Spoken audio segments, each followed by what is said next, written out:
Hello, Hamish Conway here, and welcome to TACOS Tuesday, the place for the best Amazon ads, tactics, and strategies. And with me is Sebastian Hargraves, the head of advertising for Sell Global. Welcome, Sebastian. Thanks, Hamish. Good to Good be here. stuff. Excellent, very well. And this time we're back behind the computer instead of in the back of an Uber, which for the last one is we're trying to fit everything in. But actually, that worked out right. We actually had a lot of good feedback about that episode. So that was good, and the Amazon Ads event, and also the vendor events that we did in Melbourne and Sydney, which went really well, and certainly the Sydney event where people didn't want to leave, which was actually fun, looking over the Sydney Harbour Bridge there. But a lot of good things discussed in around 1p and 3p, or the pros and cons of each.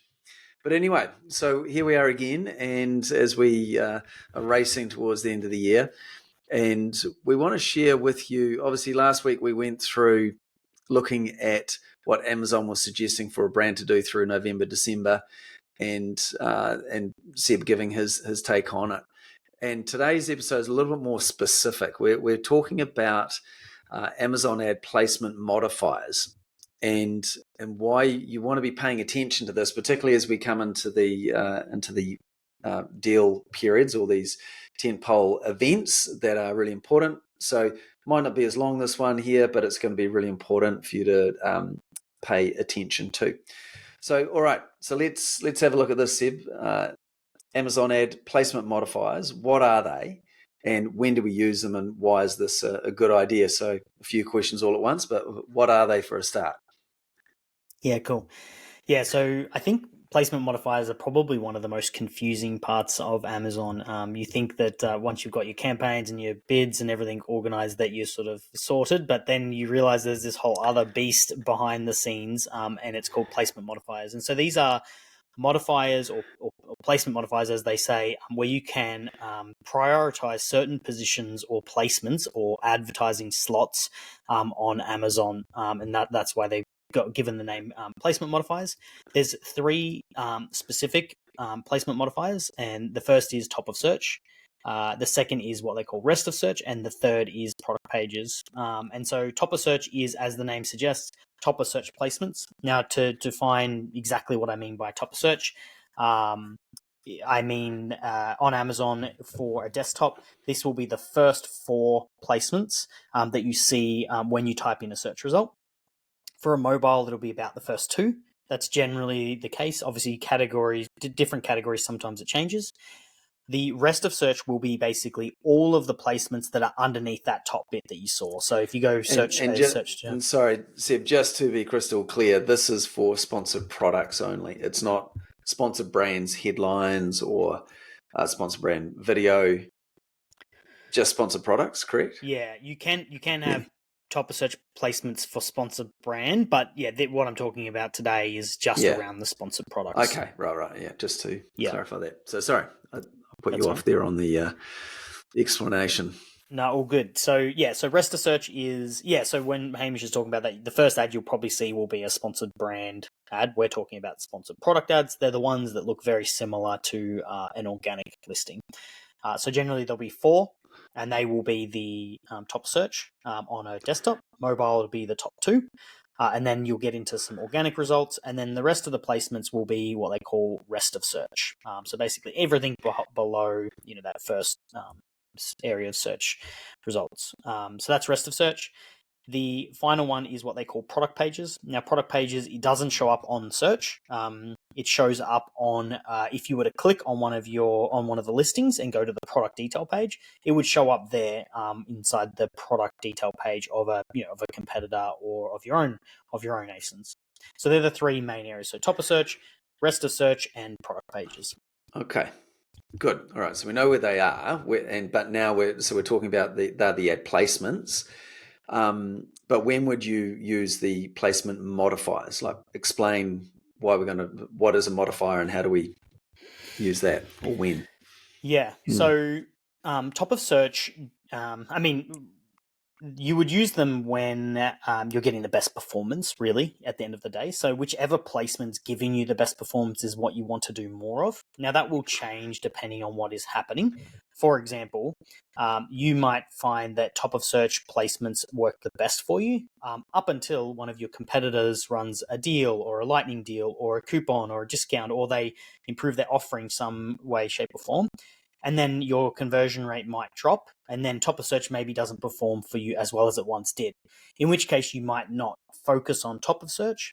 You may focus on something else, like a rest of search, to improve your performance.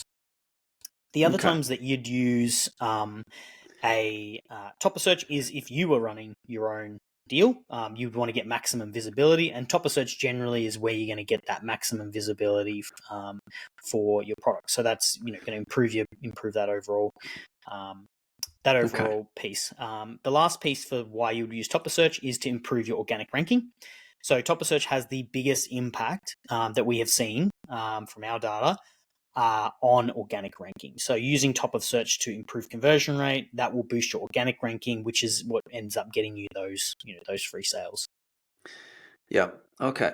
So look, sorry, just to again just back up the truck a little bit here. So we've got a sponsored product campaign that we're doing, and if let's call it's an exact campaign for the term soft drink, right? So sponsored products, exact soft drink, and the bid is $1, to keep it simple. That inside of that campaign, we're going to need to use the modifiers to see where we want it placed, right? Otherwise, it'll just place wherever in sponsored products. Yeah, you'll be bidding $1 evenly across those three placements. Yeah. And the $1 on the top of search might not be enough to get us to actually place in one of those top 4, right? Yeah. So hence, but we don't want to be overpaying on the rest of search or in the product inside of that one campaign. So we go, right, we're prepared to pay over and above that $1 to get placed in the top of search, hence the multiplier. Is that right? So yeah. Okay, good. It's basically a prioritization system. It is, you are prioritizing one place. If you wanted to just increase overall traffic, you would just increase your bid. That would do all of it. That would just do everything. That'd increase your product pages, your rest of search, your top of search. But if you were like, well, actually, I don't perform well on product pages and rest of search, I want to prioritize top of search, that's when you wouldn't increase your bid. You'd increase your top of search multiplier instead, the percentage change. Yeah. Okay. And you can also do this in reverse, right? Can you have a negative multiplier, or like you can't reduce it down, you can only go up, right? No, you can't have a negative, but what you can do, if you wanted to reduce your exposure to, say, 2 other placements, you would reduce your bid while simultaneously increasing your percentage multiplier at the same time. So that way you're increasing your exposure to one while you're decreasing your exposure by lowering the bid to the other 2 placements. As an example. Okay. No, that's good. That's good. All right. So in terms of when else we use them, where else would you go with that? Yep. So I kind of covered top of search. You'd use it to, showcase a deal, improve your organic ranking. Maybe you've got a really key keyword, like describes exactly what your product is. You'd probably want to do it in those cases. The next one would be, when would you use rest of search? And most of the time that's when, let's say you've got a product where it actually doesn't convert as well as the competition. And so by you bidding on those top of search placements, it's just not converting enough and you're just not getting the performance that you need. But you may be able to find value in the rest of search. So basically you're saying, look, I'm not going to be able to compete at the top, but maybe value for money, I can get still good amount of orders, middle of the page where people are shopping a little bit more and, not just buying from the top line. And so you would use rest of search to balance that expense of how expensive it is to get to top versus, the middle of the page, so to speak. Yeah. You'd also use rest of search when you have a limited budget and you're trying to get visibility on a lot of products. You might not prioritize top of search because it will use up majority of your ad spend because it is more expensive. And the other reason you would prioritize rest of search over top of search is because you're already ranking really well organically. Maybe you're in the number one spot organically. And there is a thing or a term that we talk about here, which is called cannibalization, where basically someone would, they clicked on your ad and purchased, but they most likely were going to click on your organic placement anyway. So to avoid that cannibalization, you would say, look, I don't want to show my product top of search. I'm already organically ranking quite high. I want to show my ad below my organic rank. So if they miss my organic placement, they'd then see my ad. Okay, and that's a bit of a balancing act because you do want to defend at the same time. You don't want to have cannibalization, so it's a bit of a balancing act. Yes. Okay, so how do they work? We kind of touched on it a little bit, but do you want to dive into it and give an example as well? That would be great. Yeah. Yep. So the way they work is they're inside inside your campaign. They're at a campaign level. So it basically means whatever targets you have inside that campaign are going to be affected by that modifier. So for example, if you've got really broad keywords in there, that's going to affect them, or whatever it is, it's going to affect everything because it's done at a campaign level. But in the campaign settings, you can go in there and you'll be able to see this inside your ad console, and you'll be able to adjust the percentage by a whatever percent that you can afford to pay for those bits. So, for example, if it's generally when you go in there, it'll be set to 0, and let's say your bid is $1. If you put 10% on under the top of search one, it will go to $1.10. Basically saying that you're willing to pay $1.10 for that top of search placement versus the other two you're only willing to pay $1 for them from a bid point of view. So that's does that make sense? Yeah, 100%. And before you talked about how you could lower your bid, but then have a bigger multiplier depending on, like you could have a lower top of search one if you don't want to be there and have a bigger multiplier for your rest of search or product page. So there's different ways to in the mixing desk, you could say. Yeah. So what about so in terms of an example here, and so I know you've got a couple of examples here. One is during key events. So we've obviously got a key event coming up, and so comparing a 7-day period of a key event to a normal 7-day period. And this is just one example, and there's some numbers here that are maybe surprising, and others, that we definitely make the point of why you want to consider doing this. So do you want to share those numbers? Yeah, so there's a lot of numbers. So I'll focus on one metric at a time to avoid, kind of getting lost here. But yeah, as Hamish said, we're comparing a big load of data from a lot of different clients versus during a key event versus out of a key event to kind of give you an idea of how these stack up. So I'll focus on conversion rate first because conversion rate is super important. And to be clear, conversion rate is your orders divided by your clicks. So how many orders do you get for the amount of clicks that you get into your listing? And for key events, the conversion rate for top of search is 36%. For rest of search, it's 23%. And for product pages, it's 20%. And so you can see just from that example, it tapers down quite quickly from top of search to rest of search to product pages. So that's inside a big, sort of a key event. The conversion rate when you're not in those key events is for top of search 20%, for rest of search 12%, and for product pages it's 13%. So the conversion rate just drops off significantly, and that's obviously because during the key events there's lots of deals and things like that, which makes a lot of sense. So that's kind of the conversion rate piece. But the one thing you'll notice in key events and outside of key events is that the conversion rate is nearly 10% higher, for top of search than it is for rest of search and for product pages.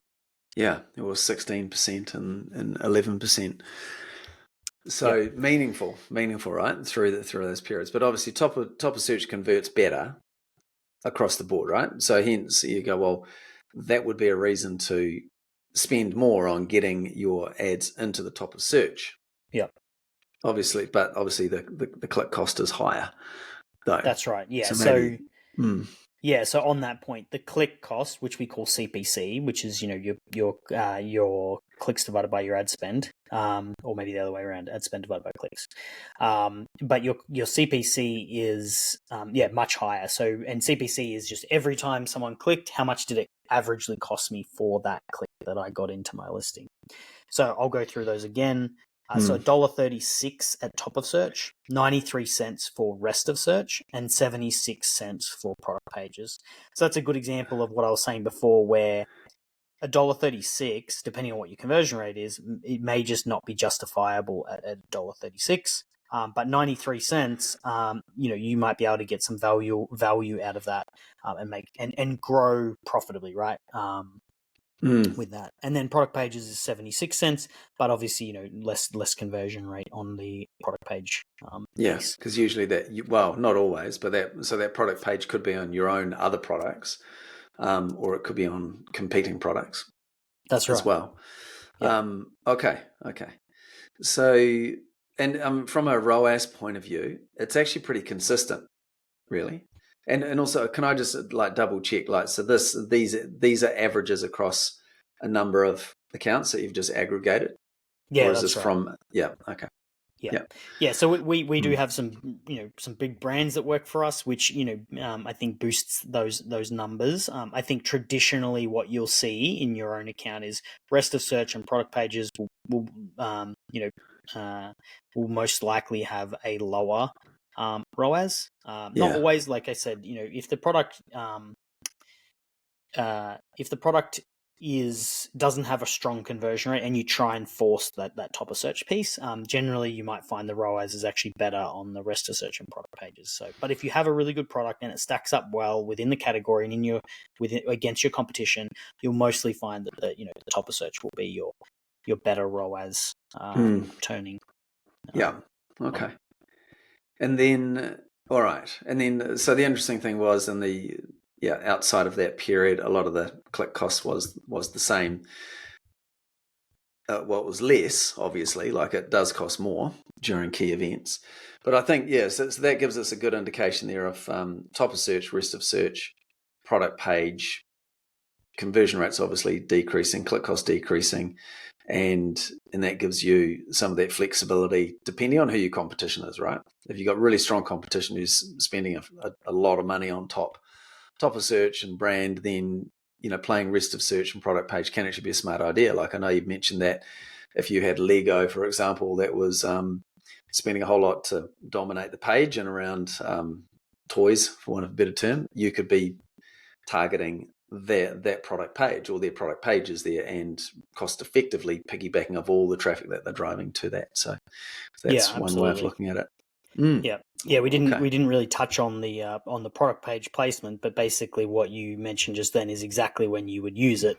You've got a key event, a big competitor, very big brand's got a very big budget and they can push a lot to top of search, and so it just becomes unviable for you to compete there. An area that you can compete is on their product page because they're driving all the traffic to their product page, which then obviously opens up your ability to piggyback off that traffic that's there. There's a lot of traffic there. It's a lot cheaper than the traffic from the top of search. So you can kind of let them do the heavy lifting and then you piggyback off some of their traffic. Good. Excellent. So is there anything else to cover off in summary? But as we come to the end on ad placement modifiers, a little bit more technical today. It is a bit more technical, yeah.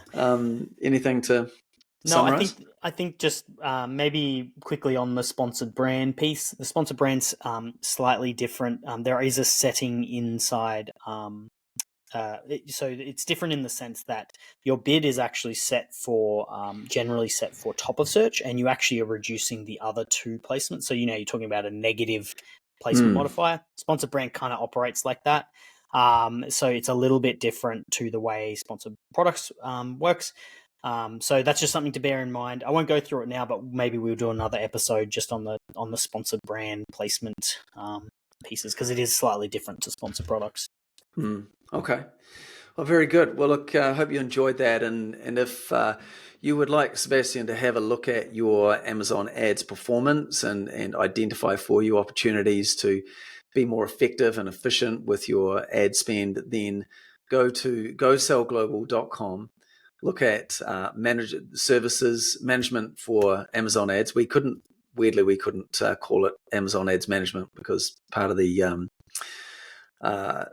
the verified, well, where did it go? Amazon ads partner.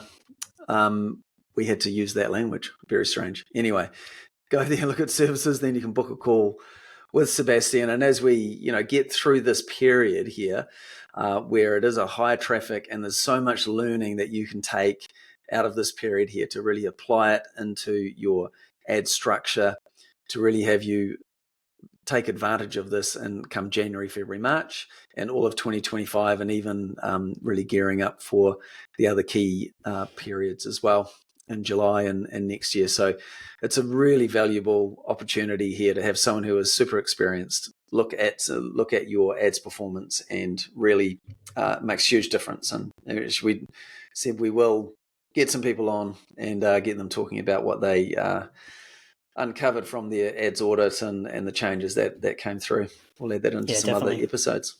But otherwise, thanks Seb for sharing again your expertise. Much appreciated. And thanks for listening, Thanks, folks. everyone.